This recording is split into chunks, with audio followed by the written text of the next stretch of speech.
Tal, pertenece al equipo de gestión del curso de la asignatura de ginecología y obstetricia y tiene pues una trayectoria bastante amplia en la docencia, sobre todo en la Universidad de San Martín. Así que tenemos con ustedes a la doctora Ayón, con el tema vaginitis y vaginosis. Gracias, estimados alumnos. Adelante, doctora Ayón.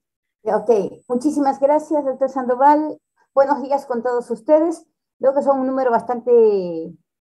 grupo bastante numeroso, pero vamos a tratar de hacerlos participar también durante esta actividad, porque la idea es que estén todos atentos. Algo que se les recuerda siempre es que es mejor que revisen ustedes su tema antes de la actividad para hacerlo más fluido y así cualquier inquietud que tengan se puede resolver, ¿no? Conforme ustedes van a ir interviniendo. Muy bien, el contenido del tema que vamos a tratar hoy día, y que es un tema importantísimo en lo que es ginecología, ya que es una de las patologías más comunes por las cuales la paciente va a consulta. Es más, hay pacientes que van por cualquier otra molestia y nosotros durante un adecuado examen clínico encontramos que tienen muchas de estas patologías asintomáticas, poco sintomáticas o incluso pacientes que dicen, bueno, es el flujo que he tenido toda la vida y no le dan mayor importancia y sin embargo no es normal. Entonces, como lo encontramos como sintomatología de la paciente y lo encontramos como hallazgo en la mayoría de las consultas ginecológicas, esa es la vital importancia de esta patología. Por eso les pido pongan especial atención. Los puntos que vamos a desarrollar, aunque se ven bastantes, no son tan largos. Primero es un poco hablar de las definiciones, luego lo que es un flujo vaginal normal, porque hay pacientes que tienen flujo vaginal y se preocupan porque lo tienen con frecuencia. Y resulta que es solamente un flujo normal, que hay que explicarles de dónde viene esto. Luego ver principalmente nuestro tema, que es el flujo vaginal anormal. Y dentro de eso, las tres patologías más comunes son la vaginitis candidiásica, que generalmente es una vulvovaginitis, la vaginitis trichomoniásica y la vaginosis bacteriana. Ahora vamos a ver las diferencias entre ellas. Pero tenemos además las vaginitis que se acompañan de una cervicorrea, es decir, hay una doble infección, una infección de vagina y una infección de cuello de útero, de canal endocervical específicamente. Luego vamos a ver una laminita nada más de un par de otras vaginitis que es importante que puedan diferenciar la vaginitis atrófica y la vaginitis alérgica. Finalmente, un punto que hemos agregado este año, en base a las inquietudes del año pasado, es lo que es el manejo sindrómico de lo que es síndrome de flujo vaginal, ¿no? Y finalmente las conclusiones.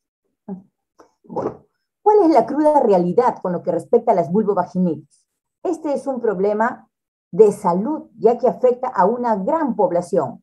Vean, el 75% de las mujeres han tenido por lo menos un episodio en su vida. Otras estadísticas dicen que el 90% de las mujeres han tenido o tendrán un episodio a lo largo de su vida, ¿no? Esto constituye como causa básica el 20% de las consultas ginecológicas, pero muchas veces van por otras patologías y anexo a ello encontramos una vulvovaginitis o una vaginitis. Ahora, el 60% de las trabajadoras sexuales y de las presas padecen también de esta patología. Vean, una con exceso de actividad sexual y la otra sin actividad sexual. Y sin embargo es una patología bastante común y muchas veces por autoinfestación. Y por otro lado, hasta el 50% de mujeres acuden a veces por las complicaciones, por una EPI, por un problema de infertilidad, por problemas de obstrucción tubaria, ¿no? Por otras patologías derivadas de una vulvovaginitis que inició por vía canalicular ascendente.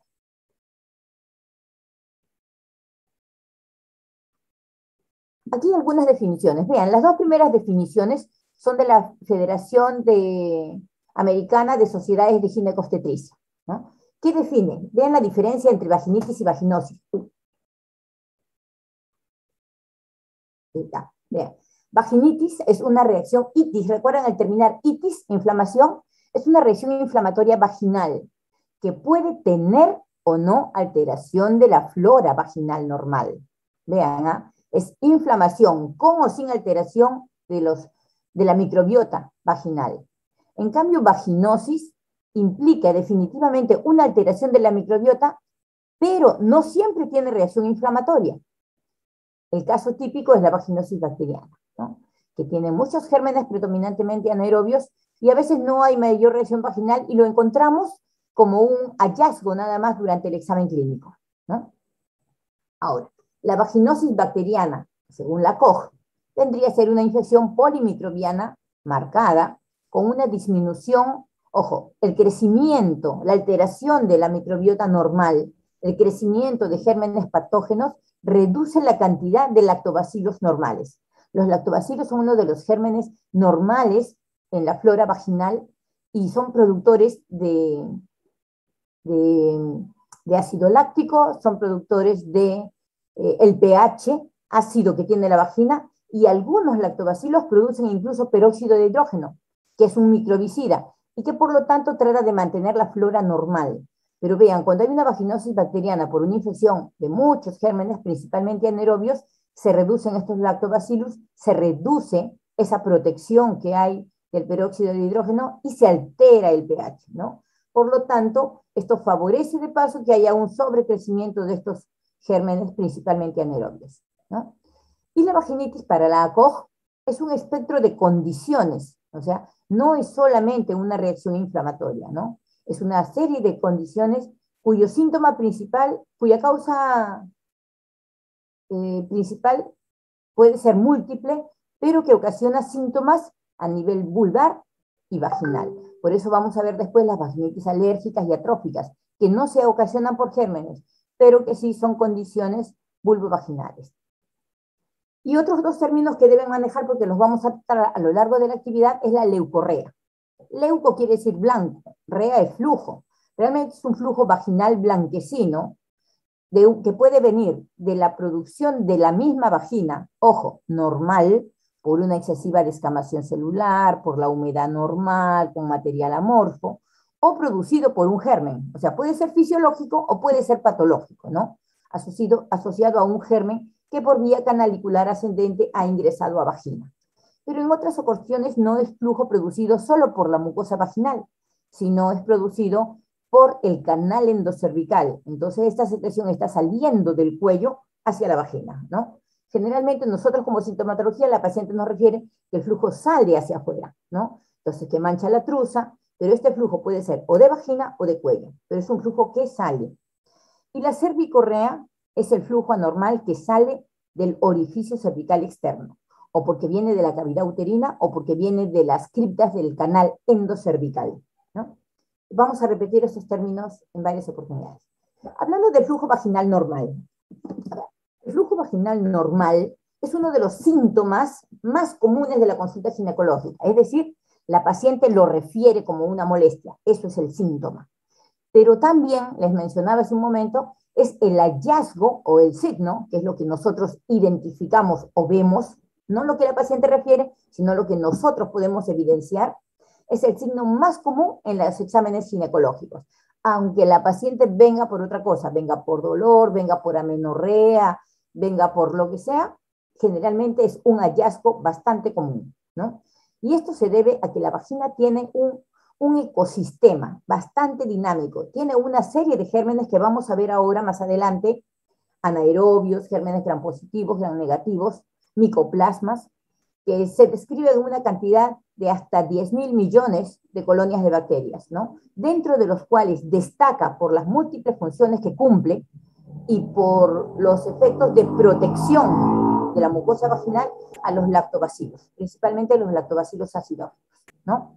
Ahora, la vagina normalmente puede tener una descarga normal, puede tener un flujo normal, que suele ser un flujo claro, blanquecino, a veces un poco viscoso, que no huele a nada, que no produce escozor, que no produce malestar. Esta descarga normal es producto de esa descamación de células de la vagina y del cuello, de la humectación normal, natural de los tejidos, la humedad, y de la flora normal, principalmente de los lactobacilos, ¿no? También este flujo vaginal va a variar con los cambios hormonales.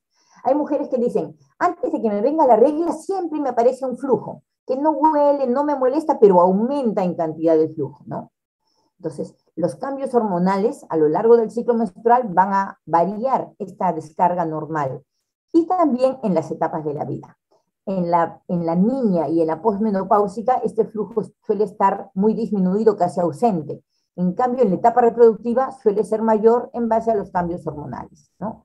Y depende también de las características propias de la paciente. Hay pacientes que tienen mucha descarga de este flujo totalmente normal y otras que tienen muy, muy poquito, ¿no? Algunas pacientes incluso van porque dicen, no, siempre estoy con el flujo, y cuando les hacemos el cultivo, encontramos que solamente hay gran cantidad de células descamadas, material amorfo, pero no hay ningún germen, ¿no? En los cultivos sale negativo, ¿no? Entonces, hay que identificar bien esta descarga o este flujo normal en la vagina.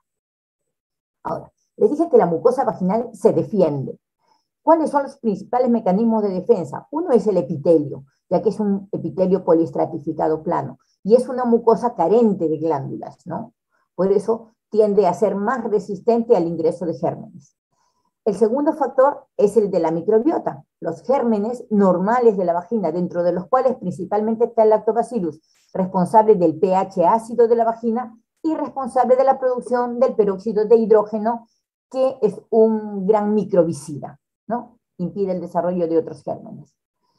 Ojo, estos mismos lactobacillus son responsables también de mantener un pH, que vean, en la etapa reproductiva ese pH vaginal va entre 3.8 y 4.2, lo cual reduce, por ese pH ácido, reduce o impide el crecimiento de muchos gérmenes, ¿no?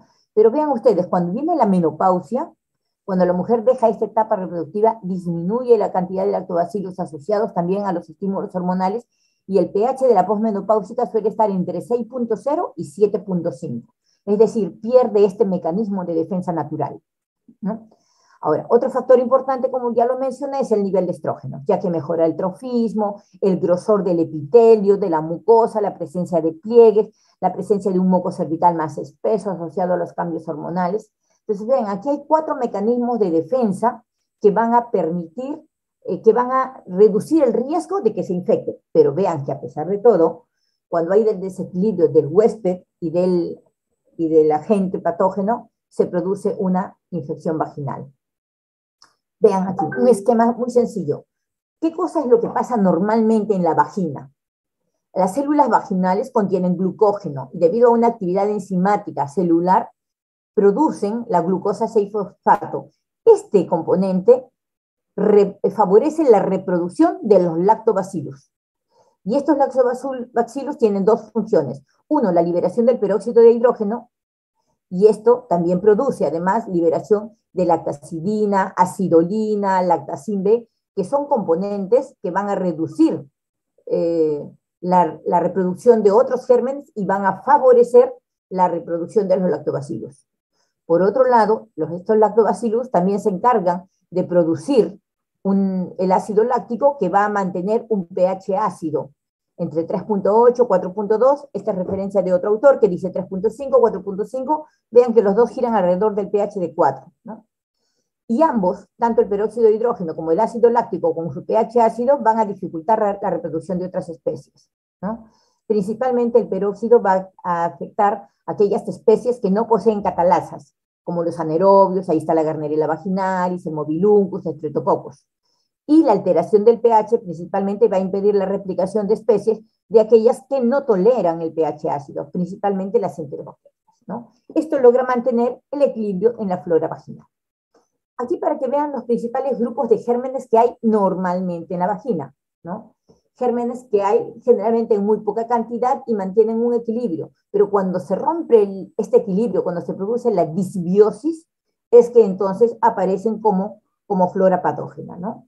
Principalmente, vean, estos 3 principales son los cocos y bacilos gram positivos, que pueden ser anaerobios aerotolerantes, como los lactobacillus y el streptococcus, pueden ser anaerobios facultativos, principalmente la Gardnerella, germen patógeno, también los estafilococos, y gérmenes anaerobios estrictos, como Peptococcus, Peptococcus y el Clostridium, ¿no? Vean, estos son cocos y bacilos gram positivos. Tenemos otro grupo que son los micoplasmas, principalmente el Mycoplasma hominis y el Ureaplasma urealyticum. Y tenemos, por otro lado, los bacilos gram negativos, con 2 grupos, los anaerobios facultativos y los anaerobios estrictos, donde aquí tenemos, vean, a la Escherichia coli, la Klebsiella, el Proteus, y por otro lado a los bacteroides y a la Prevotella, ¿no? Entonces, vean, estos gérmenes normalmente pueden estar en la flora vaginal, pero en cantidades muy pequeñas. Cuando se rompe el equilibrio y disminuyen los lactobacillus acidófilos, entonces estos predominan y entonces surgen las patologías del flujo vaginal, ¿no? Ahora, pasemos al tercer punto, que es el flujo vaginal anormal. La paciente normalmente describe cuando nota algún cambio en el flujo vaginal que siempre tenía, ¿no? Entonces, ella va a venir porque dice que tiene un flujo vaginal diferente. Esa es la principal característica de la vaginitis, ¿no? Que es un flujo diferente. A veces no solo es por inflamación de la vagina, sino es consecuencia, como les dije hace un momento, de un flujo que sale del canal cervical, que está más arriba de la vagina, ¿no? Una cervicorrea infecciosa. Y generalmente se puede acompañar, la paciente refiere flujo y además puede referir prurito vulvar, mucha picazón, escozor, la piel se hincha, se dematiza, se lacera, puede referir irritación, ardor, dolor que arde principalmente, o puede referir un olor desagradable, sobre todo cuando se lava con jabón, con algunos jabones o después de la actividad sexual. Otras presentan marcada edema, con laceraciones, con grietas, sobre todo a nivel de rafe medio. Y algunos es totalmente asintomático y lo hallamos durante el examen clínico cuando va por otra patología. Ven aquí algunos factores predisponentes. Pueden haber factores exógenos y endógenos. Exógenos, cambio de pH, lavados con jabones o con sustancias que no tienen un pH ácido. Hábitos higiénicos, ¿no? Pacientes con malos hábitos higiénicos y favorecen el ingreso de gérmenes. Las relaciones sexuales sin el aseo precoital, que es muy importante para evitar el trasladar los gérmenes de la flora anal o perianal hacia el canal vaginal. Y principalmente es debido por patógenos externos, ¿no? Gérmenes que vienen de la flora perineal. Ahora, hay otras situaciones endógenas, como paciente portadora de DIU, paciente con diabetes, paciente que utiliza antibióticos indiscriminadamente o pacientes con hipoestrogenismo, ya sea por una oforectomía o sea porque es una paciente posmenopáusica. En estos casos, en la paciente se va a producir una disbiosis vaginal, un desequilibrio entre los lactobacillus buenos y los demás gérmenes que pueden ser patógenos, ¿no? Y entonces se produce una proliferación bacteriana desordenada con predominio de los otros gérmenes y marcada reducción de los microorganismos buenos, que son los lactobacillus, ¿no? Ahora, de los flujos vaginales anormales, los tres gérmenes más comunes, los flujos más comunes que ustedes van a encontrar son la vaginosis bacteriana, principalmente asociada a Gardnerella vaginalis y otros anaerobios, dentro de los cuales se describe entre un 33 y un 50% de todos los casos de flujo vaginal. Le sigue la candidiasis vaginal, que tiene un cuadro muy florido porque es muy sintomático, ¿no? Que se describe entre un 20 y un 39%. Y finalmente la tricomoniasis o la tricomona vaginalis, que es la menos frecuente de las tres y se describe entre un 9 y 30% de todos los flujos vaginales. Y es considerada incluso una enfermedad de transmisión sexual porque se aloja en el surco balano prepucial del varón y si no le damos tratamiento de pareja, la paciente va a hacer infecciones recurrentes. A ver, ¿qué vamos a hacer cuando viene una paciente con flujo vaginal? Este es un protocolo sencillo de lo que debemos hacer con una paciente con flujo vaginal alterado, ¿no?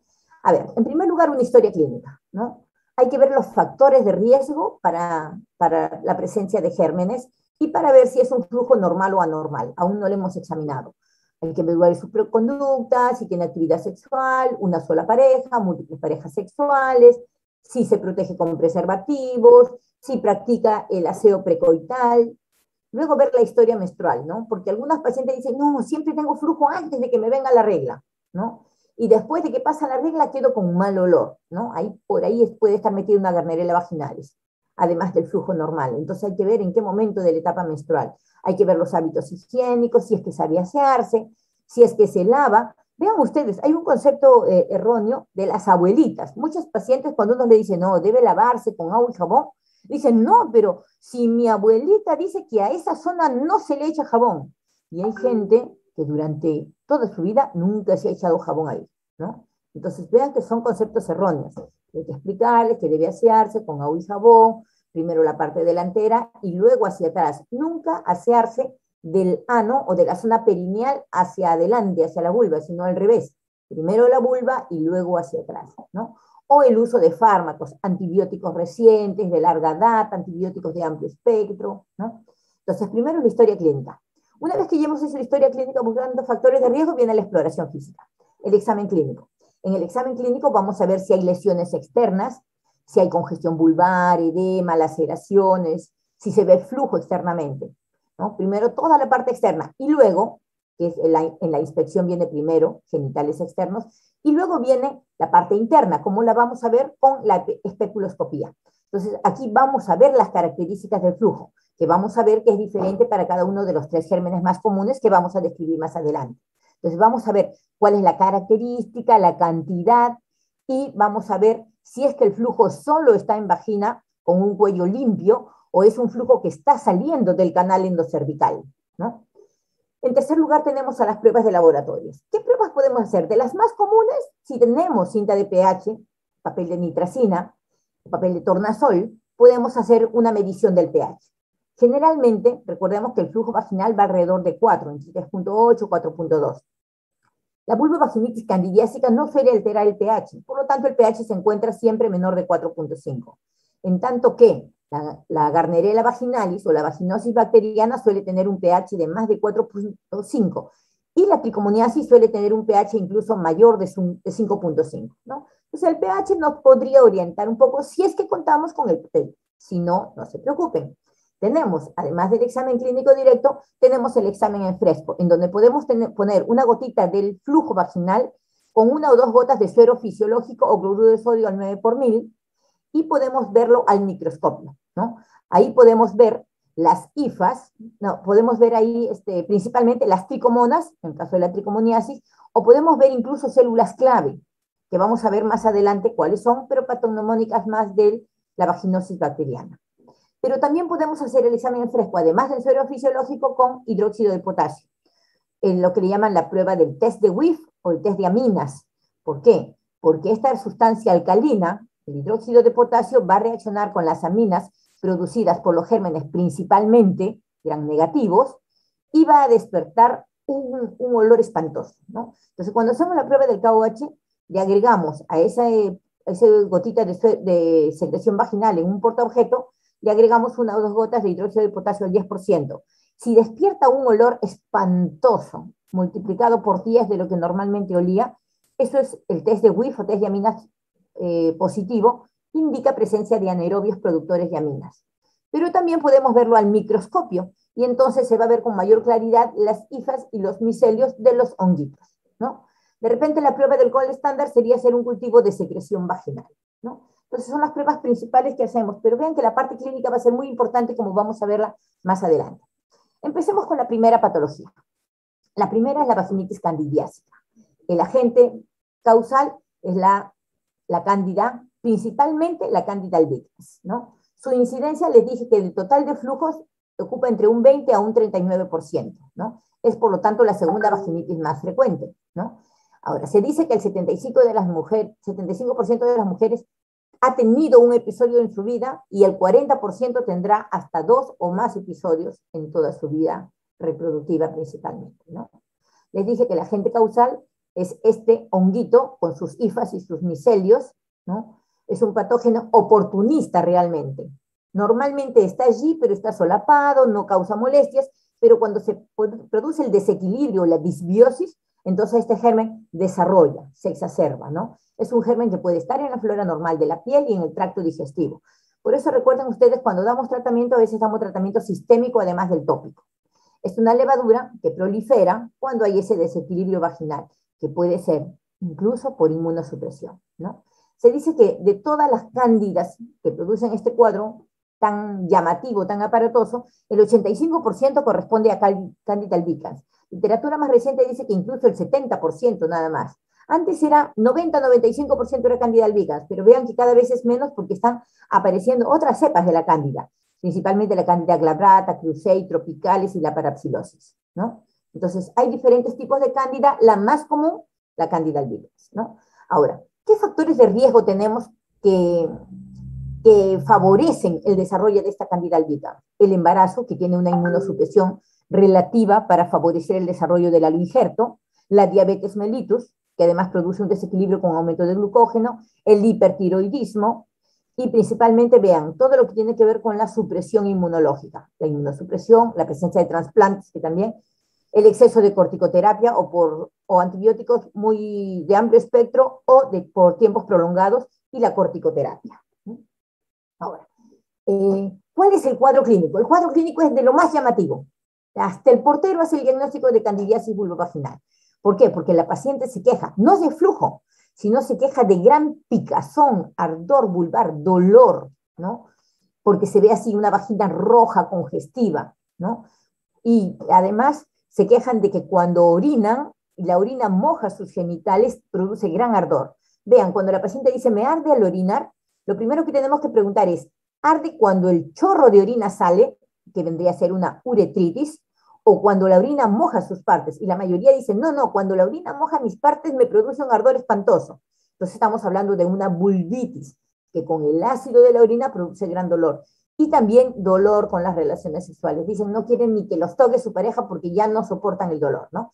Estos, prurito vulvar, ardor, dolor, disuria y dispareunia, suelen ser las molestias que la paciente, por las cuales ella acude a consulta. ¿Qué pasa cuando nosotros la examinamos? Cuando examinamos encontramos una vulva roja, congestiva, con sarpullido, con mucha irritación vulvovaginal, con edema de vulva, como pueden ver aquí en la foto de abajo, con un marcado edema. Si nosotros ponemos el espéculo, además, vamos a observar adentro un flujo blanquecino, grumoso, adherente, como requesón, como leche cortada, espeso, ¿no? Pero que no huele a nada, ¿no? Otras veces puede estar acompañado de un flujo acuoso, ¿no? Este es el típico cuadro de la candidiasis. Ahora, cuando hay una vulvovaginitis severa, incluso la piel ya no solo está congestiva y está edematosa, sino que se producen fisuras o rajaduras, a veces por el mismo edema de la piel, y la piel se raja sola, sobre todo a nivel del rafe medio y la horquilla, y otras veces con huellas de rascado, porque le causa tanta picazón a la paciente que se rasca con desesperación, ¿no? Entonces, es un cuadro sumamente florido y es la principal causa por la cual la paciente se acuden, porque le causa mucho malestar, ¿no? Ahora, existen vulvovaginitis no complicadas y complicadas. No complicadas cuando esta es esporádica, de vez en cuando, una vez al año, la sintomatología, el cuadro clínico es muy leve, la paciente recién va porque recién le está empezando a picar, ¿no? Incluye también mujeres que están colonizadas a veces y que no tienen sintomatología, lo encontramos como hallazgo, ¿no? Y lo más común es la Candida albicans, que es muy fácil de resolver. Pero ojo, tenemos una vulvovaginitis también complicada. Cuando la paciente dice que está todo el año, le regresan estas molestias, tiene 3, 4, 5 episodios al año, ¿no? La sintomatología es más florida, es más congestiva. Incluye mujeres con patologías crónicas, como las diabéticas, inmunosuprimidas, las gestantes, que es una cronicidad de 9 meses nada más, pero está incluida ahí. Y el agente más común aquí son las otras cepas de las cándidas. Ya no son la albicans, sino la clavata, la cruceila, parachilosis, todas las otras cepas de cándida, ¿no? Y aquí el tratamiento es más largo y precisamente por lo recurrente es mejor dar tratamiento de pareja. Cuando tenemos una paciente con un episodio aislado, único de candidiasis, solo tratamiento para ella. Cuando esto es recurrente, siempre demos tratamiento de pareja y evitar los tratamientos cortitos, sino dar de preferencia los tratamientos largos, como vamos a ver, ¿no? Ahora, existe una gran contaminación perineal porque dijimos que la cándida vive también en el tubo digestivo. Entonces, muchas veces hay reinfección cuando hay un reservorio intestinal o cuando hay falta de aseo precoital antes de las relaciones sexuales. Entonces, la paciente se está reinfectando continuamente. Pero otras veces resulta que, viendo una paciente con una vulvovaginitis complicada, no nos percatamos, le dimos un tratamiento simple para una candidiasis albicans y la paciente dice que muestra mejoría, pero regresan las molestias rápidamente, ¿no? Entonces, hay una persistencia sistémica o local luego del tratamiento. A eso se llaman recaídas, ¿no? ¿Cómo hacemos el diagnóstico? El diagnóstico es básicamente clínico, ya lo mostramos, cómo es el cuadro clínico de florido, ayuda a la anamnesis y el examen genital, nos podemos ayudar del pH, que ya les dije que es menos de 4.5, si hacemos el test de WIF o test de KOH, sale negativo, el examen en fresco, tanto en cloruro de sodio como en hidróxido de potasio, nos puede mostrar hifas, micelios y esporas. El cultivo generalmente no es necesario, salvo que sea una vulvovaginitis candidiásica recurrente y queramos saber qué especie es, ¿no? Si es glabrata, tropicalis, cruceilla, etc. Ahora, el tratamiento. El tratamiento principalmente es tratamiento tópico, pero hay pacientes en donde no podemos darles tratamiento tópico. Por ejemplo, si son niñas, por ejemplo, si no han tenido actividad sexual, por ejemplo, si están con la regla, entonces tenemos doble tratamiento. El tratamiento tópico, el clásico van a ver ustedes que es la tableta de clotrimazol, tableta de 500 miligramos por vía vaginal en dosis única. Existe también el clotrimazol de 100 miligramos. Esto es para ponerlo también por vía vaginal, pero diariamente, de 7 a 14 días. Lo que están viendo aquí ustedes en rojo es para las vaginitis, las vulvovaginitis candidiásicas complicadas, ¿no? Como les dije, ahí se prefieren los tratamientos largos y no cortos. Pero cuando hablamos de manejo sindrómico, preferimos siempre para el cumplimiento total de la paciente y el rápido control de estos patógenos, preferimos los tratamientos cortos o ultracortos, ¿no? El ultracorto vendría a ser clotrimazol, tableta vaginal de 500 miligramos por vía vaginal en dosis única. Recordarle a la paciente que esta pastilla es tipo, como las pastillas ásperas, como el Panadol, por ejemplo, digamos, es una pastilla blanca, grande, ovalada, que debe hacerse primero el aseo genital, humedecer la pastilla e introducirlo con el dedo o con el aplicador lo más al fondo que pueda en la vagina. Y debe evitar tener actividad sexual por lo menos unos 4 o 5 días. ¿Por qué? Porque esta tableta seca se va a ir deshaciendo de a poquitos, y durante 3 o 4 días va a ir bajando un polvillo blanquito, que es la tableta que se va deshaciendo. La ventaja es que es una sola dosis, pero esto se va a ir deshaciendo durante 4 o 5 días, y por lo tanto es el tiempo que va a actuar. Y equivale a ponerse una tableta de 100 cada día por 5 días, ¿no? Les dije, tratamientos largos para las vaginitis complicadas o recurrentes, ¿no? De 7 a 14 días. Tenemos otra alternativa que es el miconazol. El miconazol, tableta vaginal de 200 miligramos, se pone vía vaginal por 3 días. Tenemos también el butoconazol, que viene en 2 presentaciones. En crema vaginal, donde tiene un aplicador, cuya aplicador lleno contiene 5 gramos de crema del butoconazol al 2%, y se coloca también vía vaginal profunda por 3 días. O tenemos, para aquellos que prefieren, en tableta vaginal de 100 miligramos, que también se coloca por vía vaginal por 3 días. Vean, estos son los esquemas cortos de 3 días o ultracortos de un solo día. Pero si es recurrente, tratamientos largos, ¿ok?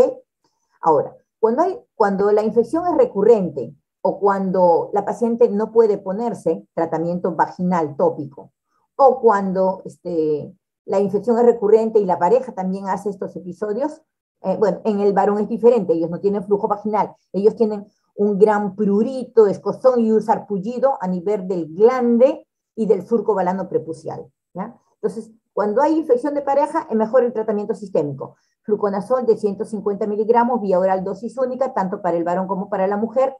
Y si es que esto es recurrente, preferir repetir una segunda dosis de refuerzo 3 días después, ¿no? En total, 2 dosis. Muy bien. Tratamiento tópico versus sistémico, depende, como le dije, de muchos factores, ¿no? En el tópico hay alta concentración del fármaco directo sobre el tejido, el tratamiento es corto, rápido alivio, no tiene efectos adversos, es ideal en las gestantes, pacientes diabéticas. Algunos existentes, ojo, pueden producir malestar, pero hay algunos que vienen combinados incluso con lidocaína para reducir las molestias rápidamente, ¿no? El tratamiento sistémico tiene una adecuada biodisponibilidad de la mucosa vaginal, ojo, es importante. Vía oral tiene una muy buena concentración y actúa rápidamente. Es fácil porque no tiene que ponerse nada en vagina, ¿no? Es vía oral, ¿no? La dosis es corta o ultracorta y se puede dar en aquellos pacientes que están con la regla o aquellos pacientes que no han tenido actividad sexual, ¿no? Puede usarse de preferencia, es uno de los métodos que las pacientes prefieren, ¿no? Mejor tomar que ponerse nada. Y puede tener algunos efectos adversos, principalmente interacciones medicamentosas, ¿no? Es ideal complementarlo al tópico en casos de recurrencias. ¿Qué pasa cuando hay recurrencias o cuando hay resistencia a los gérmenes que hemos dado? Entonces se recomienda, aquí les doy 2 esquemas, el ketoconazol o itroconazol, 100 miligramos al día vía oral por 6 meses. ¿Recuerdan? Recurrencia. Pacientes que tienen 3 o más episodios al año. O fluconazol de 150 miligramos vía oral semanal por 6 meses. Periodos largos, ¿no? Sobre todo en pacientes inmunosuprimidos o durante el embarazo o tratamientos antineoplásicos, ¿no? Pacientes que tienen la inmunidad muy deprimida. Pasemos al quinto punto. Vamos a hablar de lo que es la tricomoniasis o la vaginitis tricomoniásica. Su incidencia dijimos que es del 9-30%, de las 3 vaginitis que vamos a hablar, es la menos frecuente. Sin embargo, según la OMS, es más de 173 millones de casos nuevos cada año, tiene una prevalencia en Latinoamérica entre 2.9 y 16.5. No solo produce vaginitis o infección vaginal, puede producir también uretritis, sobre todo en el varón. El varón suele ser uretritis tricomoniásica. Es considerada, ya que este germen pasa a la pareja y se puede almacenar en la pareja, es considerada una enfermedad de transmisión sexual. Por lo tanto, en este caso de tricomoniasis, sí estamos obligados a dar tratamiento de pareja, ¿no? Ahora, el 50% de las pacientes no tienen molestias, son asintomáticos. Simplemente dicen, no, siempre estoy con el flujido de siempre, ¿no? No le dan importancia. El agente causal, la tricomonas vaginal, descrita por Donné en el año 1836, es un protozoo, es un ser unicelular, ¿no? En su forma activa, su forma infectante es la del trofozoito. Es un cel unicelular con doble núcleo y que tiene una forma piriforme entre 15 y 30 micras y tiene unos flagelos y una membrana ondulante que le permite movilizarse bastante. Ven aquí esta forma que tiene y los flagelos que tiene. Se incuba entre 3 a 21 días, vean, sumamente rápido. Puede ser anaerobio, se encarga de fagocitar bacterias y otros detritus, y tiene una reproducción binaria, se va dividiendo para multiplicarse, ¿no? Este agente, ¿qué factores de riesgo tenemos? Como lo dijimos, es considerada una ITS, por lo tanto, su principal vía de contagio es en los pacientes sexualmente activos, que tienen muchas parejas. Hay un estudio de León y en el 2008, un trabajo peruano, que describió, en los resultados salían que las solteras y sin estudios superiores, pero por supuesto sexualmente activas y con múltiples parejas, eran más frecuentes que las pacientes casadas o aquellas que tenían mayor nivel educativo, ¿no?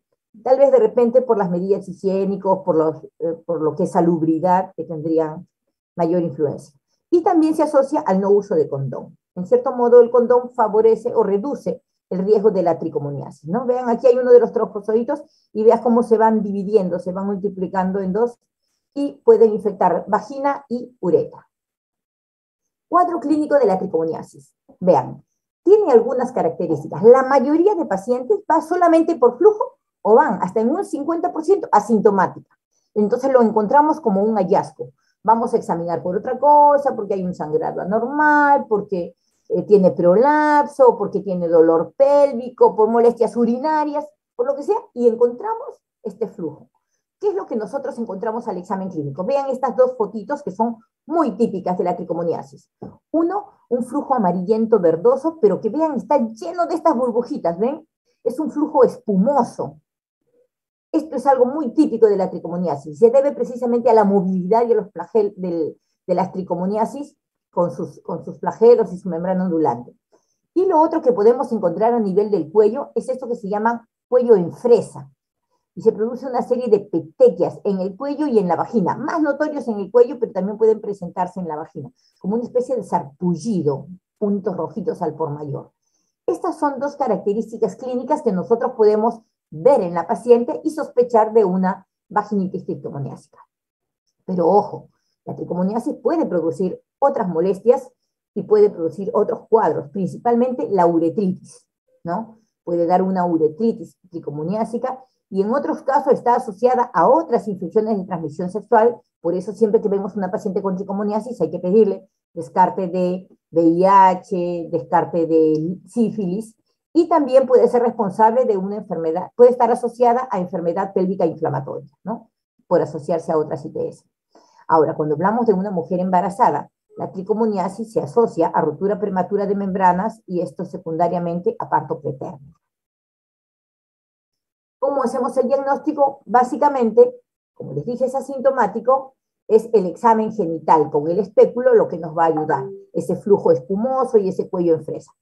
Si tenemos para hacer pH, el pH es mayor de 4.5, mayor de lo normal. Y si hacemos test de WIF, suele salir positivo, ¿no? Es indiferente, pero suele salir positivo. En el examen en fresco con cloruro de sodio, con una gotita de cloruro de sodio, podemos ver a las tricomonas movilizarse. Debido a su flagelo se movilizan y los encontramos moviéndose continuamente. Es fácil de identificar en el microscopio. Ahora, el cultivo sería el gol estándar para saber, para confirmar específicamente, ¿no? Pero clínicamente hay mucha sospecha, tanto el examen clínico como el examen en fresco. El tratamiento también puede ser tópico y sistémico. El tratamiento tópico local consiste en o metronidazol o tinidazol, que son dos agentes antimicrobianos, antiparasitarios específicamente, cuya dosis es metronidazol en 500 miligramos vía vaginal por 5 a 7 días, ¿no? No menos de 5 días, ojo, no menos de 5 días. Aquí no hay un tratamiento muy corto desde el punto de vista tópico, para evitar recurrencias sobre todo. O tinidazol, tableta vaginal de 150 miligramos también vía vaginal por 5 a 7 días. Ahora, podemos combinarlo con tratamiento sistémico. Y la dosis es metronidazol o tinidazol, cualquiera de los dos, 2 gramos en vía oral en dosis única. Esto para cuando es un cuadro único aislado. Pero cuando son cuadros recurrentes, ojo, 500 miligramos 2 veces al día por 7 días de cualquiera de los dos. Ojo, a la mujer cuando es cuadro recurrente le vamos a dar vía oral por tratamiento largo. Y a la pareja no soportan recibir tratamiento largo. Entonces a la pareja le daremos por lo menos el tratamiento corto. Cuando hablemos de manejo sindrómico, van a ver que para el manejo de la tricomoniasis se recomienda la dosis única. Ojo, cuadro aislado, no cuadros repetitivos, no recurrentes. ¿Ok? Entonces, vean, tenemos estos dos fármacos para combatir la tricomoniasis. Pasemos al punto 6, que es el tercer patógeno, que es la vaginosis bacteriana. Su incidencia, dijimos, es la patología más frecuente de los flujos vaginales, 33 a 50%, la causa más común de la vaginitis. Realmente, más que vaginitis, da una vaginosis. Hay un desequilibrio de la flora, pero a veces va acompañado de sintomatología inflamatoria, vulvitis. La mayoría de veces no, ¿no? Entonces, hay un desequilibrio de la flora con o sin reacción inflamatoria.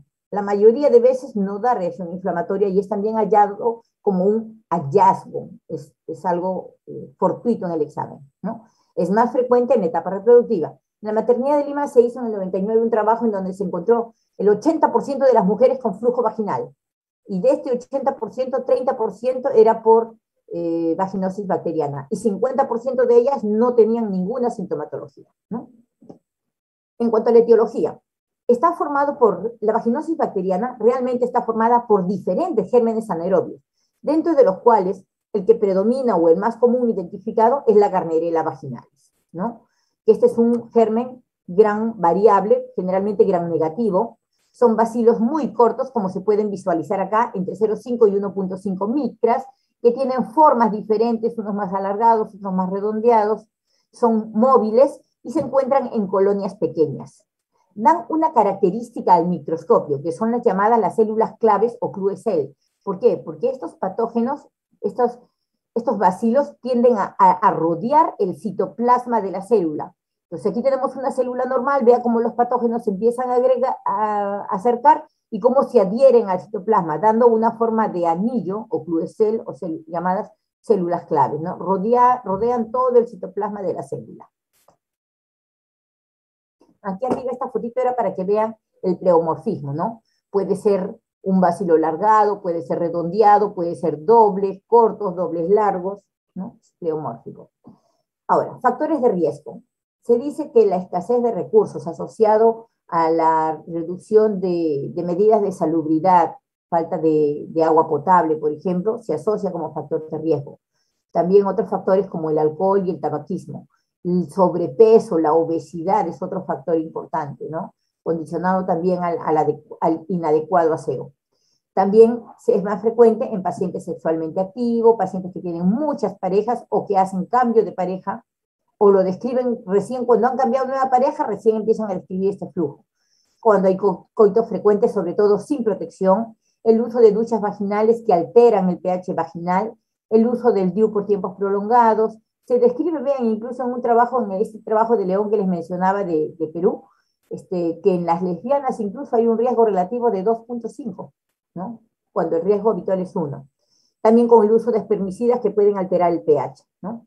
Pero por el contrario, a pesar de que tenemos factores de riesgo, también tenemos factores de protección, como la ingesta de folatos, calcio, vitamina A, que mejora la resistencia de las mucosas, haciéndola más resistente al germen. La anticoncepción hormonal, principalmente los de depósito, tienen cierto efecto protector contra la vaginosis bacteriana. ¿Cuál es la fisiopatología? Vean ustedes. Cuando se reduce, por eso les decía, cuando hay una disbiosis, disminución de los lactobacillus, estos gérmenes que están ahí, principalmente la Gardnerella, que lo mencionamos como un germen que está ahí presente, pero en poca cantidad, cuando se produce esta disbiosis, disminuyen los lactobacillus, disminuye el peróxido de hidrógeno, disminuye esta acción protectiva, disminuye el pH además, bueno, aumenta el pH, disminuye la acidez normal de la vagina, aumenta el pH, esto produce una degeneración celular, aumenta la Gardnerella vaginalis, ¿no? Aumenta el micoplasma, productor de aminopeptidasas y descarboxilasas, aumentan en general los anaerobios, productores de aminas, que dan, todos estos van a dar ese mal olor. Entonces, la disminución del lactobacillus hace que estos gérmenes que pueden estar allí sin hacernos daño en muy poca cantidad, empiezan a reproducirse y entonces aparece gran descarga vaginal, el pH altera, más de 4.5, y aparece ese mal olor que es parte del cuadro clínico de la vaginosis bacteriana. ¿Qué encontramos en el cuadro clínico? Les dije que el 50% suele ser asintomático. Puede haber un mal olor vaginal. La paciente muchas veces no percibe el mal olor. Otros describe como que hay un leve mal olor, pero que ese olor se exacerba, se vuelve fétido, espantoso, intolerable cuando termina la regla. ¿Por qué? Porque la sangre menstrual ha variado el pH a un pH neutro, ¿no? O cuando se lava con algunos jabones, principalmente los jabones de pH alcalino. Ahora la mayoría de jabones suelen ser de pH neutro, e incluso hay jabones de pH ácido que se sugieren para el lavado vaginal, para el lavado genital externo, no vaginal, genital externo, ¿no? Y lo refieren después de la actividad sexual. ¿Por qué? Porque el semen tiene un pH neutro. Entonces, actúa como si fuera un test de WIF. Tanto el jabón, la menstruación o el coito actúan como un test de WIF y hacen que ese mal olor que tenía por la presencia de Gardnerella vaginalis se exacerbe, ¿no? Entonces ella dice, más me lavo, más apesto, ¿no? Entonces, ojo con este dato, que es importantísimo. ¿Qué encontramos en el examen? En el examen podemos encontrar un flujo homogéneo, lechoso o grisáceo, a veces tiene un ligero olor a pescado, pero si le hacemos el test de amina o el test de KOH o el test de WIF, entonces el olor se exacerba y se vuelve totalmente fétido, espantoso realmente. El pH mayor de 4.5, generalmente hasta 5.5, estoy en clase, entre 4.5 y 5.5. Al microscopio, ¿qué es lo que vamos a encontrar? Las células clave, que son la presencia de estos bacillus que se acercan, que rodean el citoplasma de las células, y dentro de las complicaciones que encontramos, que se puede asociar a EPI, principalmente luego de procedimientos, por ejemplo, procedimientos intrauterinos. Por ejemplo, si hacemos una biopsia endometrial, o si hacemos una histerosalpingografía, o una histeroscopía, o una paciente que le hemos colocado un DIU, o le hemos hecho un legrado, le hemos hecho un AMEO, incluso cesárea, ¿no? Entonces, estoy en clase.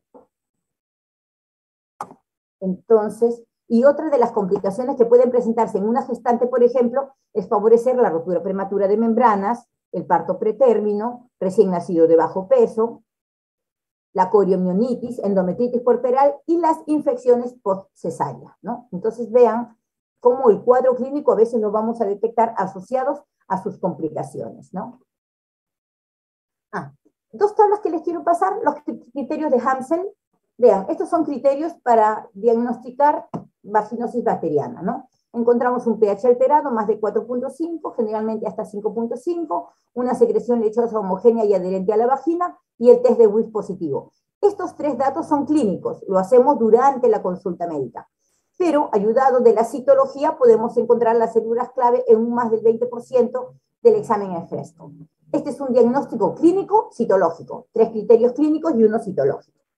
Y aquí tenemos otro, para cultura, los criterios de Nugget, que es básicamente microbiológico, ¿no? Según la proporción del lactobacillus, cocobacillus gran variables, bacilos curvados gran negativos, le damos una puntuación y podemos ver si se trata de una flora vaginal alterada o hay una vaginosis bacteriana.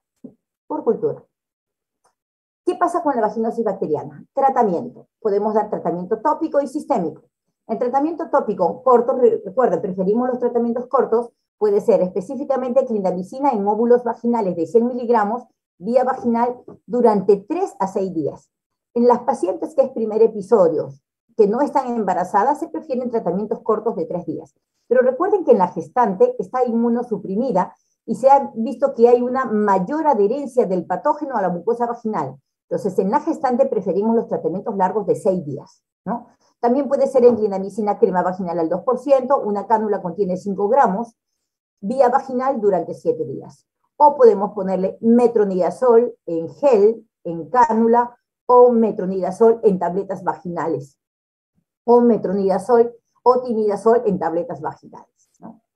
En el tratamiento sistémico vamos a preferir el tinidazol vía oral 2 gramos en dosis única. Podemos dar tinidazol 2 gramos por 2 días, sobre todo para los pacientes recurrentes, o tinidazol 1 gramo al día durante 5 días, ¿no? Se ha visto que pacientes que tienen vaginosis bacterianas recurrentes, mientras más largo sea el tratamiento, es decir, mayor número de días, hay mayor porcentaje de curación y menos recidivas, ¿no? También puede darse por vía oral. Otra alternativa es clindamicina de 300 miligramos cápsulas vía oral cada 12 horas por 7 días. O el metronidazol de 500 miligramos vía oral cada 12 horas por 7 días. En el manejo sindrómico vamos a preferir los tratamientos cortos. Entonces lo que se recomienda es tinidazol o metronidazol 2 gramos vía oral en dosis única.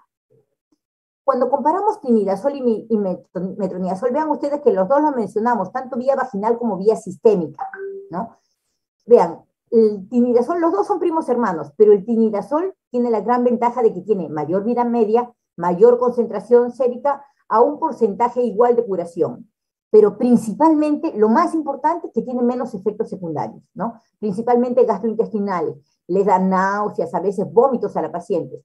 Con el metronidazol, estas molestias digestivas llegan a un 41%, en tanto que con el tinidazol a un 6%, ¿no? Por lo tanto, es mejor tolerado y por lo tanto es preferido para los casos graves, recurrentes, en donde tenemos que darle tratamientos largos.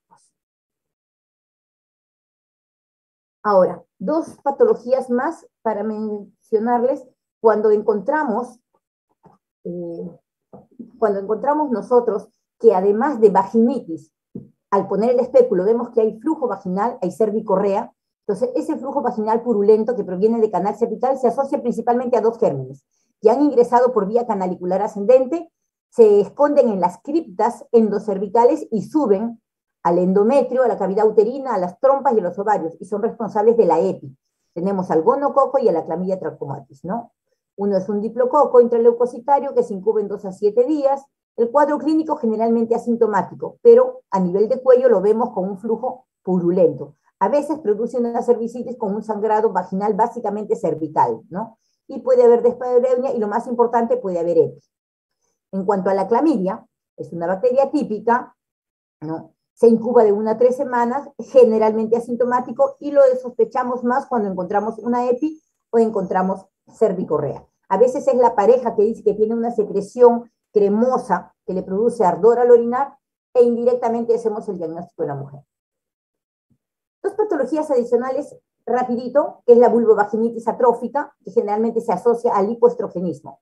Vean ustedes, ven aquí a la izquierda un tejido de una mujer en etapa reproductiva, donde la presencia de estrógenos hace que esta capa del epitelio poliestratificado esté grueso, lo que lo hace resistente a los gérmenes.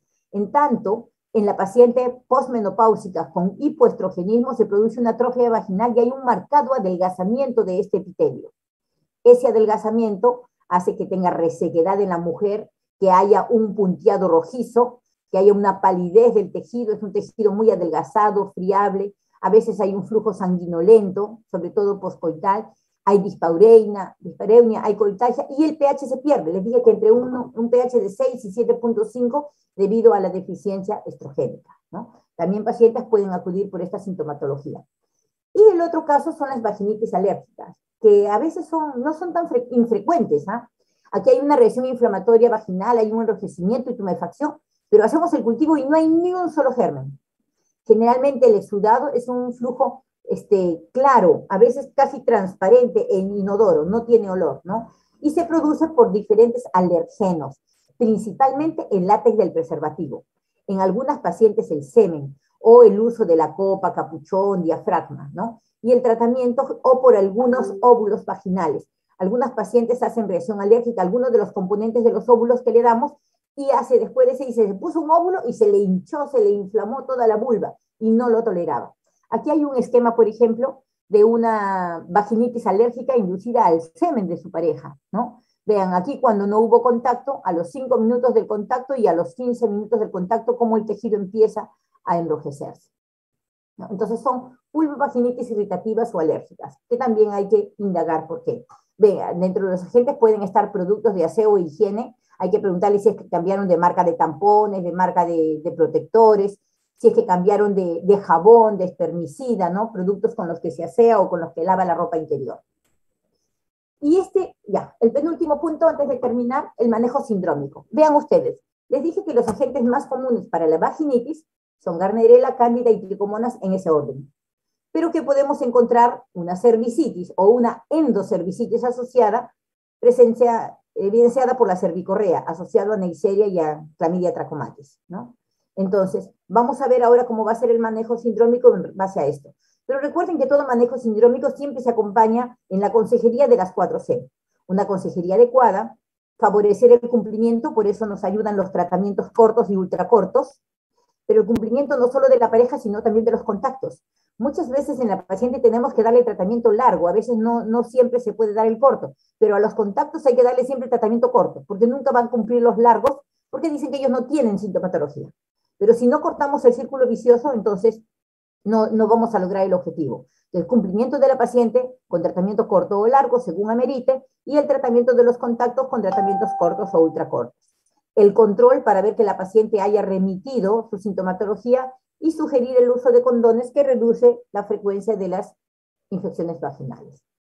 ¿Cuál es el manejo sindrómico? Vean, la evaluación del flujo vaginal. Si estamos en una posta, esto está diseñado incluso para que en una posta, en un centro médico pequeño, hasta el sanitario pueda hacer el diagnóstico y el manejo. Vean ustedes, si no hay espéculo para poder examinar a la paciente, se sospecha que el flujo vaginal sea por tricomona o vaginosis, por lo tanto vamos a dar tratamiento para esos dos agentes. Pero si además dice que tiene mucha picazón, entonces vamos a pensar que también está incluida la cándida y le daremos tratamiento para los tres, cándida, tricomona y vaginosis.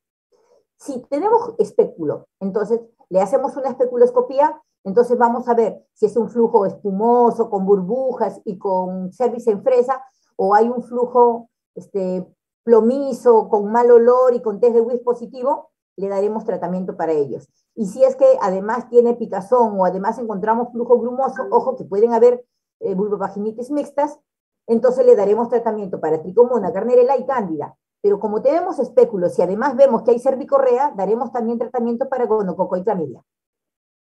Si contamos en nuestro centro de salud con laboratorio y microscopía, entonces podemos determinar cuál es el germen, hacemos un examen en fresco o pedimos un cultivo de secreción vaginal y daremos el tratamiento específico según lo que encontremos. Manejo sindrómico. Para tricomonas y o Gardnerella vaginalis, metronidazol, tableta de 500 miligramos, 2 gramos vía oral en dosis única. O sea, 4 tabletas juntas en dosis única. Puede usarse metronidazol o tinidazol, que es mejor tolerado. Cualquiera de los dos. El esquema del MINSA dice metronidazol y hay en todos los centros de salud, para que se pueda recetar con facilidad. Una indicación importante es mejor indicarle en la cena, en la noche. ¿Por qué? Porque suele producir un poquito de náuseas. Si las náuseas le vendrán mientras duerme, entonces en la mañana siguiente ya no tendrá tanto malestar. Otro factor importante, no debe ingerir licor un día antes y un par de días después. ¿Por qué? Porque da reacción de antabús, da unas náuseas y unos vómitos intensos. ¿Ya? Tratamiento para Candida albicans, el tratamiento ultracorto, clotrimazol de 500 miligramos vía vaginal en dosis única, o fluconazol de 150 miligramos si es que no tiene actividad sexual.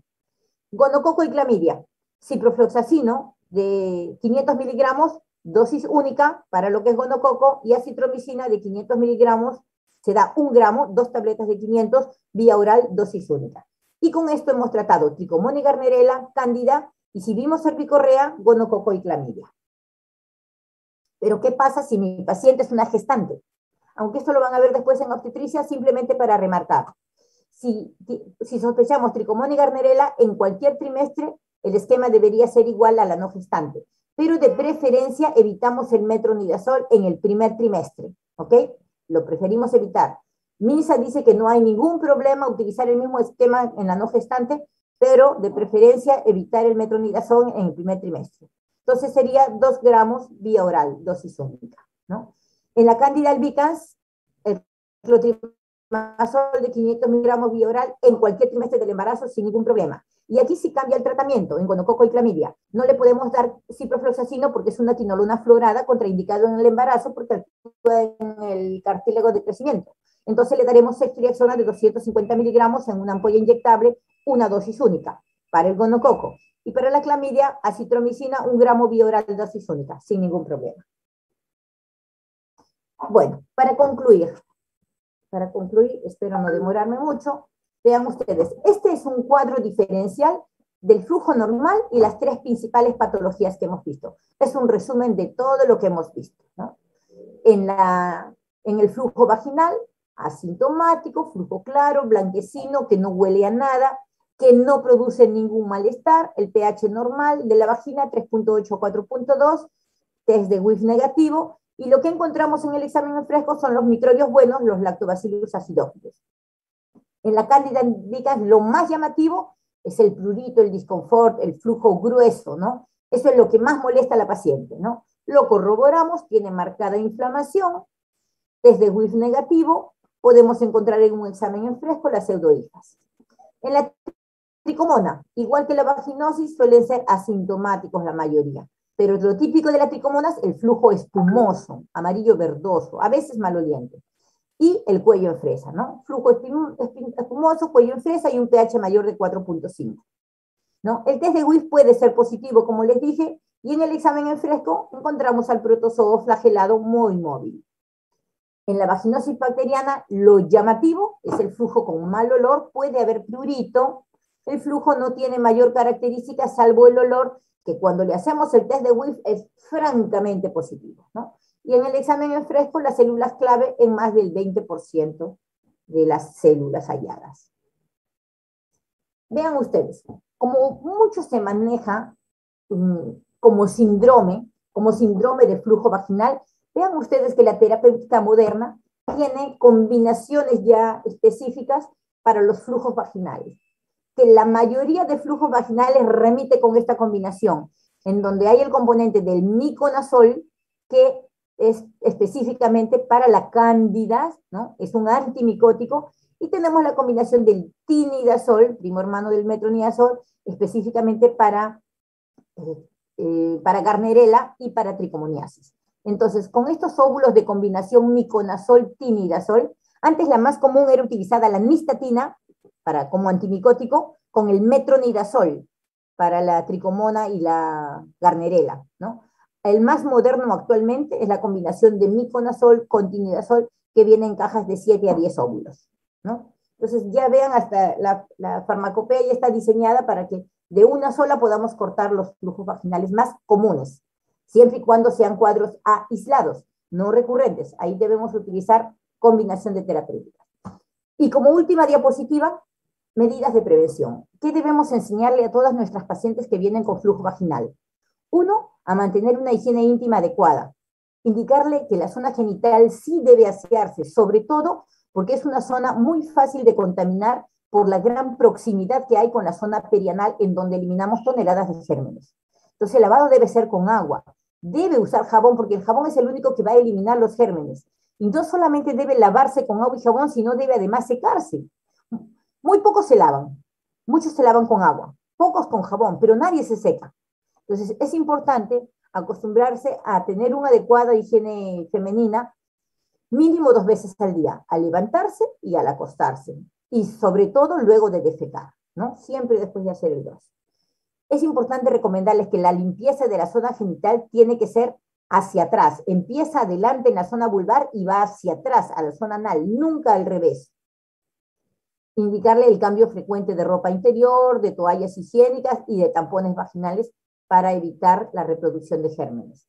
Preferir la ropa interior de algodón, preferir, no es indispensable, recuerden que muchas de las ropas interiores vienen con un sobreagregado de algodón.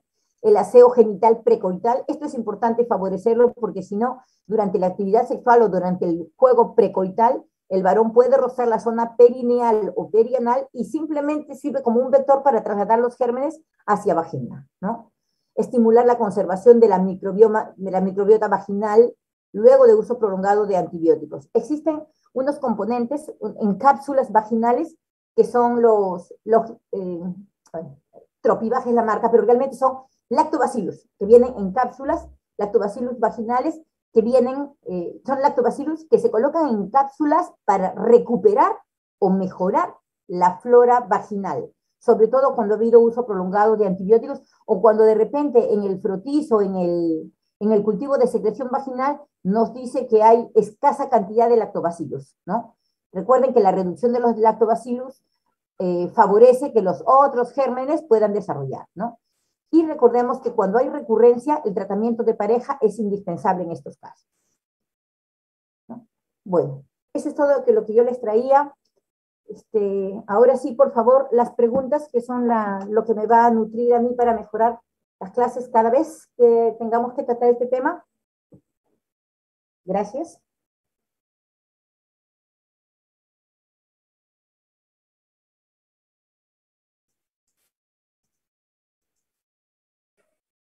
Doctora, una pregunta. Dígame, ¿Con dígame. con qué tipos de jabones pues podríamos recomendar que las pacientes se puedan lavar? No sé, ¿recomienda alguno en específico? A ver, les explico. Todos los jabones van a eliminar los gérmenes y lo que queremos es eliminar los gérmenes principalmente de la zona vulvar, perineal y perianal. Vean ustedes que siempre lo que es con el afán de vender, se han creado jabones para la higiene femenina, ¿no? Con pH ácido, porque dicen que los genitales de la mujer tienen pH ácido. Recuerden que la vagina tiene pH ácido, la vulva no, la zona perineal no, la zona perianal no. Entonces, realmente para la zona externa, cualquier jabón pueden utilizar, ¿no? Se prefieren los jabones de pH neutro y los de pH ácido, pero realmente para eliminar los gérmenes externos, cualquiera sería conveniente, ¿no? Realmente uno le indica el jabón que mejor le quede. ¿Le gusta utilizar el jabón con el que se baña? No le produce ardor, no lo produce malestar, perfecto, que lo use. Pero no, el jabón con el que se baña le produce ardor, entonces que utilice un jabón más suave, de glicerina, jabones de bebés, un jabón sin olor, sin color. Si le queda bien, perfecto. Pero también le produce ardor, entonces puede utilizar un jabón líquido, de repente son más suaves. Si le cae bien, perfecto. No, que le gusta mejor cómo huele el jabón de la higiene femenina de tal marca, que lo use. Todos los jabones van a eliminar los gérmenes. Lo del pH es el pH vaginal. Ojo, estamos hablando de aseo genital, vulvar, perineal, perianal, no de lavado vaginal. La vagina no necesita lavarse, no debe lavarse con jabón, porque el jabón rompe la capa superficial de las células y al contrario, debilita la mucosa vaginal. Vagina no se lava con jabón, se lava vulva. Recuerden que las vaginitis, las vaginosis, se producen por infección canalicular ascendente. Generalmente son perianal, perineal, ingresan a la vulva, introito, ingresan a vagina, ¿no? Entonces, el lavado es lo más importante. ¿Alguna otra pregunta? Sí, doctor, una pregunta. ¿Cómo se define la vaginosis bacteriana recurrente? O sea, ¿cuántos episodios debería haber, no sé, en un determinado periodo de tiempo? Más de 3 episodios al año. Para cualquiera de las vaginitis y vaginosis, 3 o más episodios al año implica una recurrencia y por lo tanto debería recibir tratamientos largos, ya no cortos, y tratamientos de pareja, ¿no? Recuerden que de las 3 vaginitis, de las 2 vaginitis y la vaginosis que hemos visto, la tricomoniasis es específicamente considerada una ITS. Entonces, de inicio, el tratamiento tiene que ser para los dos, ¿no? Tratamiento de pareja. En los otros 2, realmente le damos tratamiento solo a la paciente, tanto en la vaginosis como en la candidiasis, pero cuando la paciente tiene infecciones recurrentes, debemos pensar que el varón puede estar actuando como un reservorio, ¿no? Principalmente en el surco balano prepucial suelen depositarse la cándida, y a veces la cándida asintomática para el varón, cohabita con él, ¿no? Y la paciente está teniendo infecciones vaginales a repetición. Y igual con los gérmenes anaerobios que podrían estar allí. Entonces, cuando hay recurrencia, preferimos los tratamientos de pareja y los tratamientos largos, no los cortos ni los ultracortos. ¿Alguna pregunta más, por favor? Sí, doctora, una pregunta. Ay, perdón. Ay, ya, no te preocupes. Con respecto al examen en fresco, ¿se puede hacer también con cloruro de sodio 0.9? Claro, suero fisiológico o cloruro de sodio al 9 por 1000 o 0.9%. O sea, es lo mismo, ¿ah? 0.9% es lo mismo que 9 por 1000. Es el cloruro de sodio habitual que compramos los frasquitos de litro o de 100 mililitros para dar los tratamientos, sobre todo antibióticos, ya, con cualquiera de ellos. Echan una gotita de flujo en una lámina portojeto y le echan 1 o 2 gotitas de cloruro de sodio o suero fisiológico y lo ponen directo al microscopio. Las tricomonas, sobre todo, es facilísimo de ver porque se ve cómo se empiezan a movilizar, se desplazan. Es muy, muy fácil de ver. Claro que tienen que tener su microscopio para eso, ¿no? Para los que tienen, ensayen. ¿Alguna otra pregunta más? Una ¿Quién fue la que preguntó antes? Zulema Cámara, doctora. Dime Zulema. Le quería preguntar si en caso mi paciente tiene tricomoniasis, si tiene, digamos, ese es su primer episodio, nunca antes ha tenido, pero ya tiene síntomas, ¿también le puedo dar el manejo sindrómico? Claro. Recuerden que el manejo sindrómico va a ser nuestra primera línea de manejo en cualquier lugar, porque garantizamos que con ese tratamiento la paciente se va a curar. Y, ojo, tricomoniasis, tenemos que preguntarle con cuántas parejas ha tenido actividad sexual últimamente y tratar de darle tratamiento a todas para evitar la recurrencia en ella, ¿no? La reinfección, si es que la pareja no ha sido tratada, porque tricomona sí es considerada ITS. Ahora, si la paciente dice que todos los meses está viniendo por lo mismo, o ustedes revisan su historia clínica y ven que ya ha venido en este año 3, 4 veces por lo mismo, entonces no prefieran tratamiento corto, prefieran tratamiento largo, ¿no? Por eso, en la anamnesis siempre le pregunten, ¿viene por flujo vaginal? Sí. ¿Y este año cuántos flujos vaginales he tenido? No, es la primera vez, nunca he tenido. Ah, ya, bacán. Tratamiento corto, ultra corto. ¿Alguien más? ¿Sí? Sí, doctora, una pregunta. En el caso del tratamiento ambulatorio, quería saber si se tendría que dar, por ejemplo, ¿no? Tratamiento ambulatorio a una paciente, no sabemos exactamente cuál es el diagnóstico. Yo había leído que era metronidazol 2 gramos vía oral, más el clotimazol 500 miligramos también. No sé si está bien. Sí, justo lo que les pasé en las penúltimas láminas, lo que es el manejo sindrómico. Si ustedes no tienen espéculo, están en su posta médica, están en la punta del cerro haciendo sus serums, están en su posta, y la paciente viene por flujo vaginal. Entonces ustedes le van a preguntar, ¿y cómo es el flujo? Ah, dice, blanco, grumoso, como requesón, me causa mucha picazón, ¿no? Entonces, como viene por flujo, ustedes van a suponer que puede haber tricomona y garnerela. Entonces le van a dar 2 gramos de timidazol o de metronidazol. En todas las postas hay metro, porque es lo que manda el MINSA.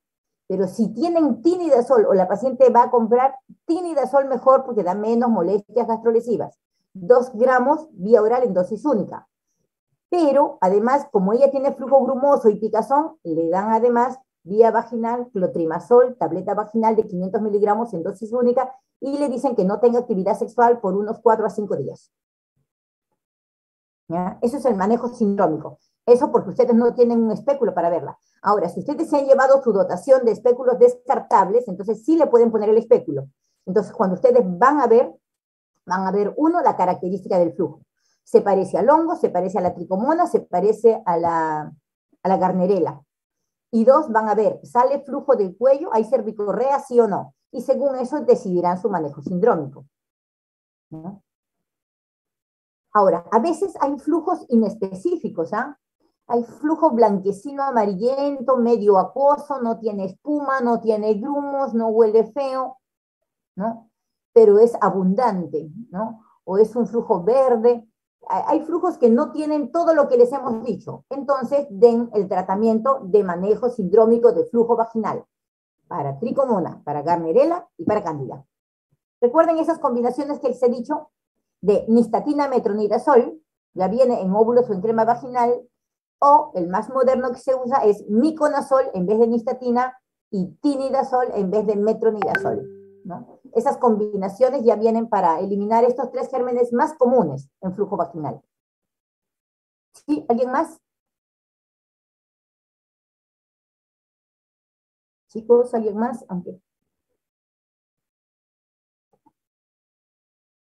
¿Alguien más? Nos quedan 9 minutitos para preguntas. ¿Algo que quieran que agreguen esto para mi próxima clase?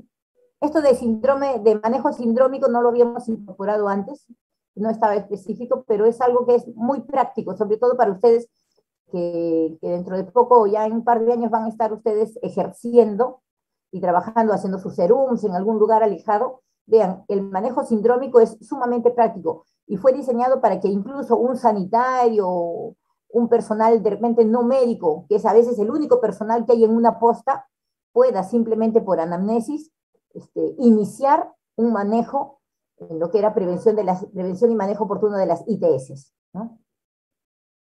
Y ahí está síndrome de flujo. ¿Alguna pregunta más? Pregunto yo. Doctora, una consulta respecto al manejo sindrómico. Sí. ¿En qué, o sea, en qué podría perjudicar a la paciente o no sé, o sea, sé que tratamos de cubrir todo porque es de amplio espectro, pero ¿qué riesgo le podría traer a la paciente? ¿Qué consecuencia? Si Bueno, la ella tiene algo paciente, leve. salvo que la paciente tenga alguna reacción alérgica a alguno de los componentes, pero si no, no, ninguno. Ojo, estamos hablando de manejo sindrómico en la paciente gestante, no, en la paciente no gestante, en la paciente ginecológica. Y les he presentado también cuáles son los fármacos en caso de que estuviesen frente a una gestante. En todo ustedes siempre van a sopesar riesgo-beneficio, ¿no? Entonces, a tener una infección que puede complicar su embarazo o que puede llevarla a una EPI, a un síndrome de obstrucción tubaria, a una infertilidad futura, mejor manejo sindrómico. A ver, se encuentra Noemí Gil, Carol Noemí Gil, Carol Noemí Gil, ¿se encuentra?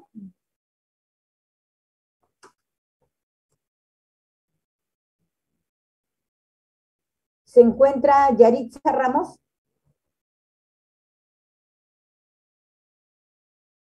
Yaritza Ramos.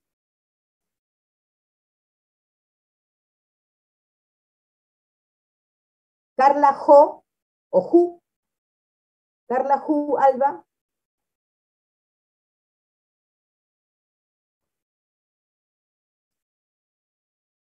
Carla Ju. Natalie Granados.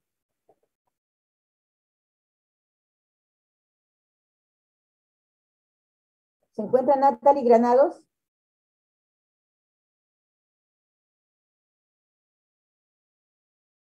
Denis Luque.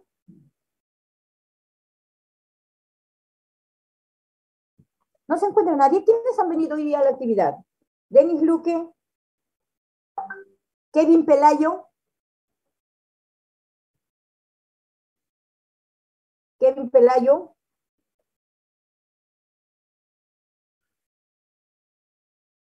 Mauricio Villarán. Sí, doctora. Mauricio, a ver, dime, de los 3 gérmenes que hemos visto, ¿cuál es el más frecuente para las infecciones vaginales, de flujo vaginal? Sí, el más frecuente podría ser la Gardnerella. Gardnerella, pues. Sí. ¿Cuál? La Gardnerella. Gardnerella vaginalis. Muy bien, Mauricio. Max Chaflocken.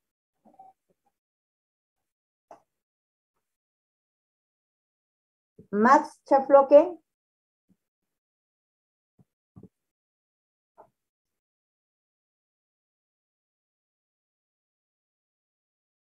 Diego Díaz. Diego.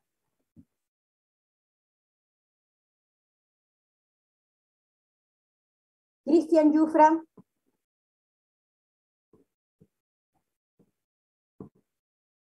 Cristian Jufra.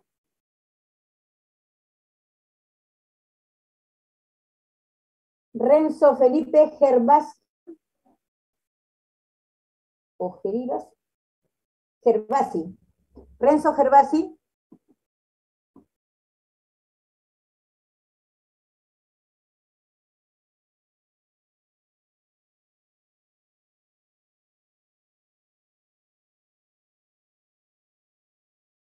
Valeria.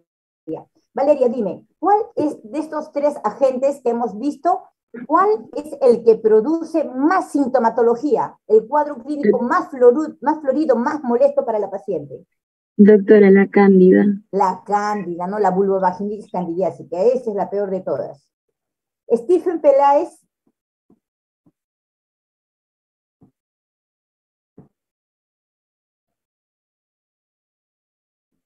Ricardo Ríos.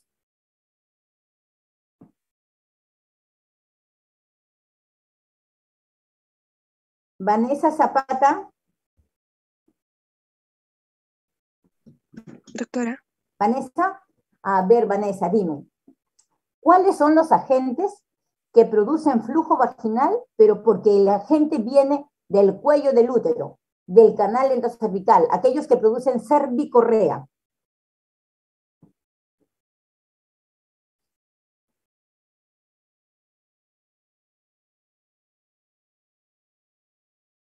Vanessa.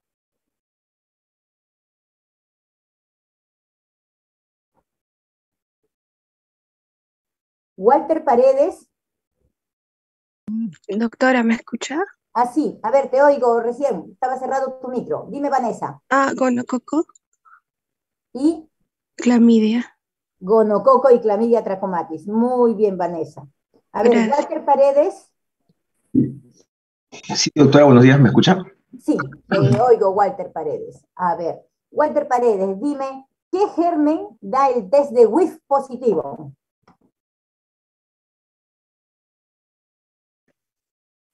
Me parece que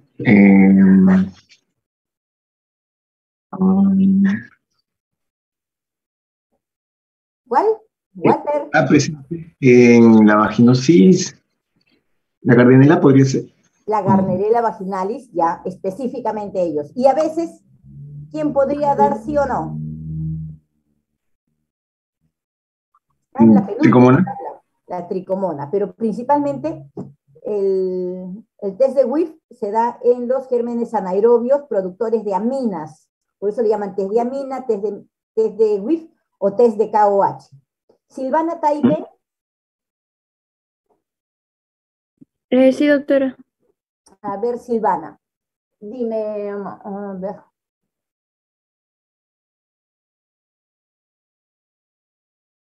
¿Cuál es el pH normal de la vagina? Es ácido de 3.5 a 4.5. Ya, 3.5, 4.5 o 3.8, 4.2. Va alrededor del 4, más menos 2, más menos 5, ¿ok? Muy bien, Silvana. A ver, Valeria Pilco.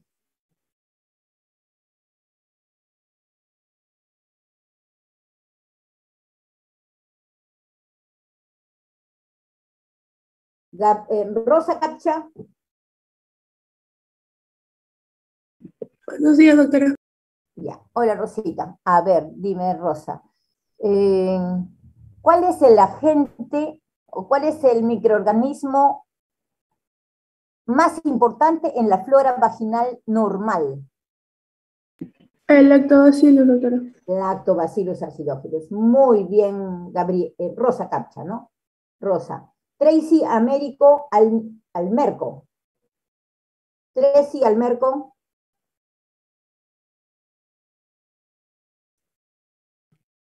Doctora, disculpe, varios chicos se están retirando porque tenemos clase justo ahorita.